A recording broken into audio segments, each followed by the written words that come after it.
and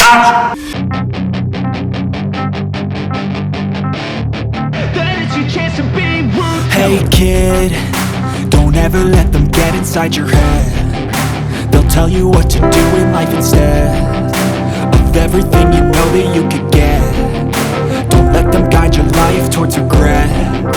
I'll fight for what I love with every breath. My past is filled with things I won't forget.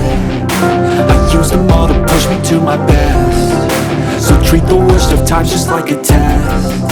If only I could go back in time, I'd tell myself that everything will end up alright. Just push yourself, test yourself, figure out what you like, and find your limits, don't be rigid, always work towards a prime. Surround yourself with open minds, people can change your life. A few friends with intent can help you feel alive. Find a passion, take some action, and with a little time, just be patient, make a statement, try to enjoy your life.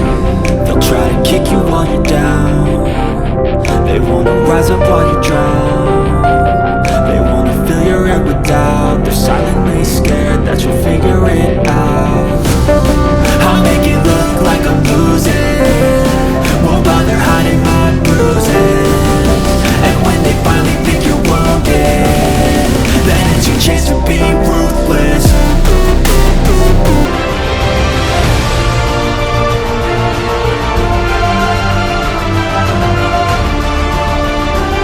स्वागत है sir हमारे show में अपनों की मुलाकात yes Prithviraj के साथ में। हमारे शो में आने के लिए धन्यवाद सर आपको। सर आप जाने माने बॉलीवुड के डायरेक्टर हो, प्रोड्यूसर हो, एक्टर हो, तो अपनी जो जर्नी है तो अगर उसके बारे में थोड़ा चर्चा करेंगे तो बेटर रहेगा सर। देखिए मैं डायरेक्टर भी हूँ, प्रोड्यूसर भी हूँ, पर मैं कोई ऐसा एक्टर नहीं हूँ। मैं एक्टिंग सिखाता ज़रूर हूँ। हाँ जी, हाँ जी। और जो एक्टिंग सिखाता वो एक्टर हो। हाँ, ये बात ठीक है आपकी। लेकिन मैं दिल्ली से बिलोंग करता हूँ। मेरे को 14 साल हो गए मुंबई में। मैं बहुत सारी आर्ट फिल्म्स कर चुका हूँ डायरेक्ट। मैं बहुत सारी म्यूज़िक वीडियोज़ डायरेक्ट कर चुका हूँ। एक पंजाबी फिल्म डायरेक्ट कर चुका हूँ, कनाडा दी फ्लाइट, और एक मैंने शॉर्ट फिल्म बनाई थी अभी रिसेंटली, अनफिट। हाँ जी। जो जल्दी रिलीज़ होने वाली है किसी बड़े प्लेटफॉर्म में, और वो यूएस के अंदर बहुत बड़ा अवार्ड लेके आई है। अच्छा। तो मेरा बेसिक कहने का और आपके चैनल में आने का मतलब यही है कि मैं चाहता हूँ हमारी जो चैनल है वो अपनों की मुलाकात है पृथ्वीराज के साथ में सर, क्योंकि अपने क्या है पूरी दुनिया एक परिवार जैसा है। तो हम आप एक अच्छे इंसान हो और हमारा एक कनेक्शन होता है, हम जो मिलते हैं। ठीक बात है। मैं तो यही बताऊंगा अपने बारे में आपको कि लाइफ में बहुत ज़्यादा स्ट्रगल तो नहीं किया, पर अपनी मेहनत से ऊपर आए हम लोग। हमारा कोई गॉडफादर नहीं था डायरेक्शन के अंदर, कोई ऐसा गुरु नहीं था जो हमको सिखाता। हमारे गुरु तो हमारे साईनाथ महाराज हैं, जिन्होंने हमें सही मार्गदर्शन दिया और हम उनके सिखाए हुए दिखाए हुए मार्गदर्शन पे चले। और मुझे नहीं पता था मैं लाइफ के अंदर इतने बड़े बड़े अवार्ड्स ले पाऊँगा, मैं ऐसी चीज़ें जीत पाऊँगा जीवन के अंदर। और बहुत चैलेंजेस आते थे शूट पे, लेकिन सब ऊपर वाले की कृपा से और मेरी सच्चाई ने और मेरे डेडिकेशन में और मेरी टीम की सपोर्ट से अच्छा मैं बहुत सारे अवार्ड्स और बहुत सारा काम कर पाया इस इंडस्ट्री में। तो सर आपने जो डायरेक्शन स्टार्ट किया तो आपने दूसरा चीज़ क्यों नहीं चुनी? मतलब डायरेक्शन में आना ही तो बचपन से ही आपका ये मतलब कुछ डायरेक्शन में ही आना है, इतना बड़ा मतलब मुकाम हासिल करना यही था या मतलब कुछ? मैं बेसिकली तो फ्लाइंग का मेरा कमर्शियल पायलट बनने का वो था। अच्छा। और पायलट बनने का, लेकिन मेरे फादर जो थे वो दिल्ली पुलिस में थी, मेरी मदर टीचर थी, और मेरा ड्रीम तो वही था। लेकिन कहते हैं जहाँ डेस्टिनी लेके आती है हाँ। तो वहाँ आपको ज़रूर पहुँचना पड़ता है। तो ऊपर वाले की यही मर्ज़ी थी कि मैं डायरेक्शन में जाऊँ और लोगों को एंटरटेन करूँ। अच्छा। और कुछ ऐसे सब्जेक्ट्स बनाऊँ जिनसे समाज में सच्चाई सामने आए। हाँ जी। तो मैंने वो किया। तो आप जिस तरीके से आपने अभी इतने सारे आपको अवार्ड मिला है सर, तो उसके पीछे जो आपने घर में मम्मी पापा का क्या सपोर्ट आपको रहा कि क्या बोले कि आपने सही रास्ता चुने?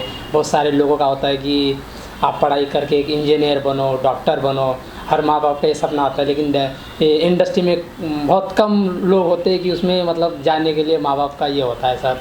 देखिए मेरे दुर्भाग्य से ना मेरी अभी मेरी मदर है ना फादर है, पर उनका आशीर्वाद मेरे साथ है हमेशा। और यहाँ पे इंसान सर एक दूसरे से अभी वो आपके पास ही आसपास ही है सर, हाँ, क्योंकि क्या दोबारा हर इंसान जब मरने के बाद भी एक दूसरे से माँ और बाप एक ऐसी चीज़ है जो आपके साथ हमेशा जीवन भर रहते हैं। हाँ लेकिन जब वो थे लाइफ थे तब उन लोगों की ये मर्ज़ी नहीं थी कि मैं डायरेक्शन के अंदर जाऊँ। उनको अच्छा। लगता था कि कुछ ऐसा काम कर ले जिसके अंदर कुछ परमानेंट हो, हाँ। जिसमें सैलरी परमानेंट आए। अच्छा लेकिन उनके अरमानों पे थोड़ा पानी फेर के मैंने चैलेंज को एक्सेप्ट किया और लाइफ में डायरेक्शन को अपनाया। अच्छा और जो अवार्ड्स उन्होंने मेरी माँ ने जीते जी देखे वो बहुत खुश हुई और अच्छा। मेरे फादर भी खुश हुए हाँ जब जी। देखा कि हाँ सक्सेस पा रहा है। क्योंकि शॉर्टकट नहीं है इस इंडस्ट्री में कोई, हाँ शॉर्ट आपको स्टेप बाय स्टेप ही चलना पड़ता है। अच्छा हाँ जी। तो ये मेरी जर्नी रही, मेरे माता पिता का आशीर्वाद हमेशा मेरे साथ है। तो अभी न्यू जो अभी जब बहुत सारे जनरेशन है सर, लोग यहाँ पे सोशल मीडिया पे पता नहीं मतलब ये किस तरीके से आप इसको देखना चाहते हो, क्योंकि बहुत सारे टाइम भी वेस्ट होता है, पता नहीं ये यूथ कैसा जा रहा है, क्या है कुछ समझ में नहीं आ रहा है। तो आपकी राय क्या है? मतलब देखिए मैं तो कहता हूँ यूथ, जब हम डायरेक्शन में आए थे तो हमसे भी कुछ पुराने लोग थे, तब हम यूथ थे। हाँ जी। और आज भी जो यूथ आ रहा है, जो 20 साल का 22 साल का लड़का है डायरेक्शन में, 24 साल का, हमने भी 20-22 साल, मेरे ख्याल से मैं 22 साल का हूँगा जब मैंने फर्स्ट शॉर्ट फिल्म इनफैक्ट एक फिलर डायरेक्ट किया था।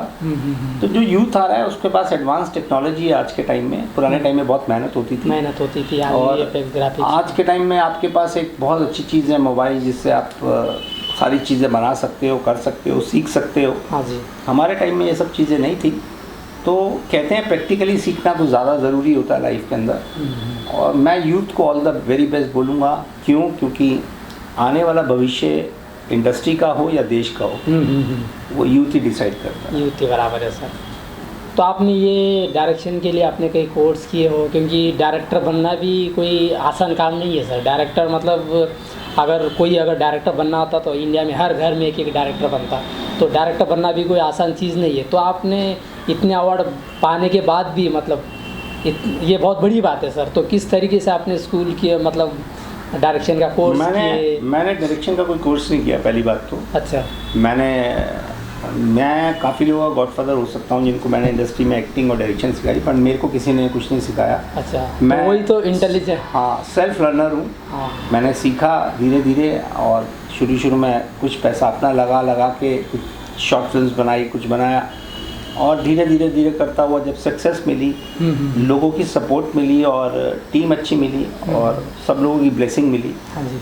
तो मैं एक अच्छा डायरेक्टर बनने की आज भी कोशिश करता हूँ। अच्छा, इतना अवार्ड लेने के बाद भी आज भी आप कोशिश कर रहे हो? ज़रूरी है, ऐसा ही होना चाहिए, क्योंकि लर्निंग प्रोसीजर कभी ख़त्म नहीं होता। हाँ, वो तो चलता रहता सर।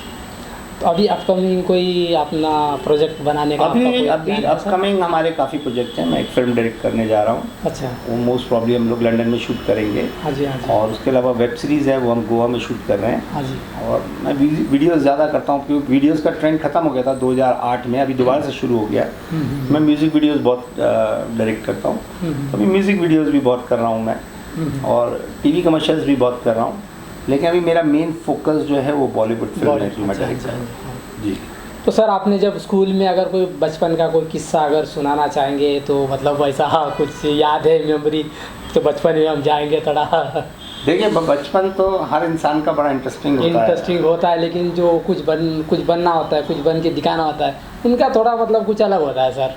नहीं, अलग तो थे ही, क्योंकि क्लास से बाहर खड़े रहते थे तो अलग तो थे ही हम। ज़्यादा क्लास में हमको मैडम बिठाती नहीं थी, क्योंकि हम थोड़े बदमाश किस्म के बच्चे थे। और कहते हैं कि जो ज़्यादा बदमाश और जो ज़्यादा एक्टिव बच्चे होते हैं वही कुछ ना कुछ करते हैं, कर निकल जाते हैं। हाँ, और ऐसा नहीं, पढ़े लिखे बच्चे भी बहुत कुछ करते हैं। लेकिन बचपन के अंदर बहुत शरारतें की है, और वो टाइम ही अलग था। वो टाइम मुझे ऐसा लगता है कि तो उस टाइम के लिए हम उस टाइम में चले जाएंगे सर अभी।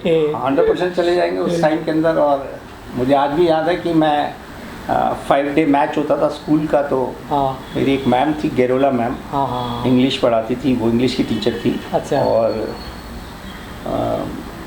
हम 5 फ्रेंड्स थे, बेस्ट फ्रेंड्स। और हमको टेस्ट मैच देखना होता था, तो हम डेली किसी को घर में बीमार करते थे कि आज मेरे फादर की तबीयत खराब है तो मुझे रिसर्च में जाना पड़ेगा, क्योंकि 10:30 से वो शुरू होता था, 10:30 हमारा रिसर्च टाइम होता था।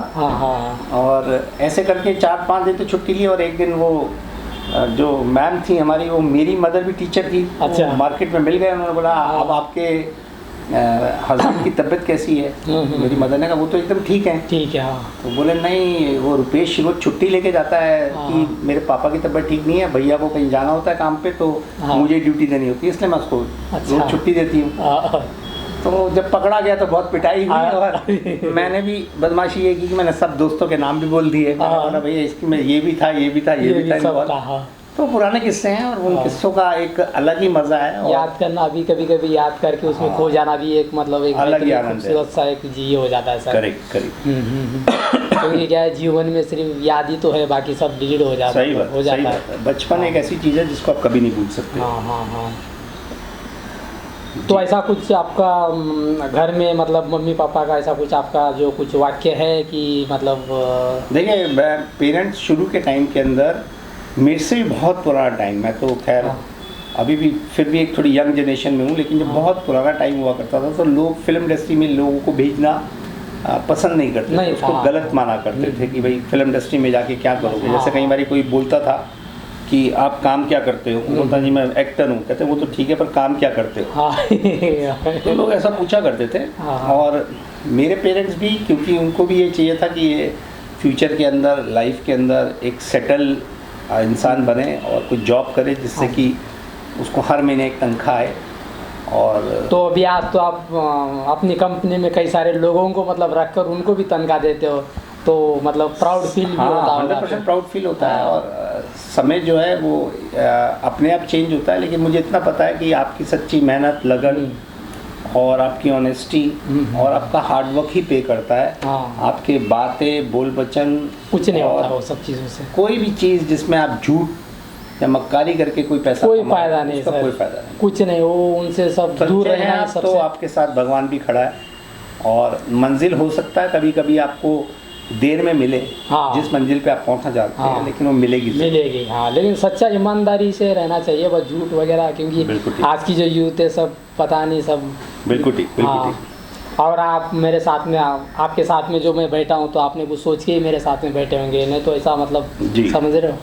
नहीं, मैं देख रहा हूँ आपके चैनल को, और मैं चाहता हूँ कि आप भी एक अपनी तरफ से अपने चैनल को और अपने आप को इस इंडस्ट्री के अंदर खड़ा करना चाहते हैं, और बहुत अच्छी बात है। मुंबई शहर ऐसा शहर है जो सबको वेलकम करता है, और ये शहर ही ऐसा शहर है, अगर आपके अंदर कोई अहम और अकड़ है तो सबसे पहले लात यही मारता है, यही लात मारता है।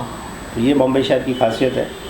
तो मैं तो आज अपने आप को बहुत प्राउड से बोलता हूँ कि मैं मुंबई के अंदर बॉलीवुड इंडस्ट्री में हूँ, और मेरी industry is the best industry, जिसके लिए मैं और जो मेरे लिए काम करते हैं। चलो ठीक है सर, थैंक यू हमारे शो में आने के लिए, अपनों की मुलाकात यस पृथ्वीराज के साथ में, और ऐसे ही आप कुछ आगे करते रहिए अपने प्रोडक्शन हाउस में, कई सारे लोगों को काम दो ताकि उनका मतलब। Thank you so much sir, thank you sir, नमस्कार।